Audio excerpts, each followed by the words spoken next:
they were really testing us. It was like that hour of temptation.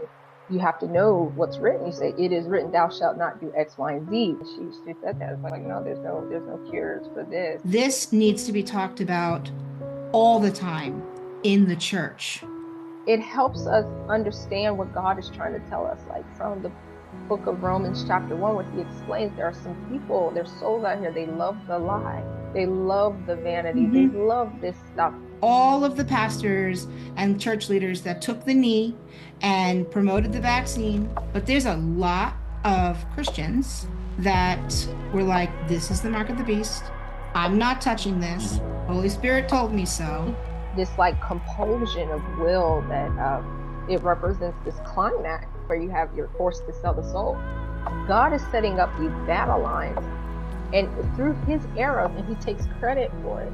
When we talk about the Battle of A.I. and two sides, being very serious here about whoever is high, there's a threat that's posed to God's people. But it's the battle that precedes God's people being able to enter into the promised land. So it's a battle that is lost with a lot of casualties before it's won. And there's only one way to win it, and you have to identify sins and curses and people. The consequence of taking the mark, where you'll remove your candlestick. People are becoming more unhinged. The way that these murders are happening, they're so violent and they're so bizarre. So it's a challenge for the church to get to the bottom of the sorcery of what's going on. What God did is he put his name in the temple. So with the mark of the beast, you're receiving the name of the beast.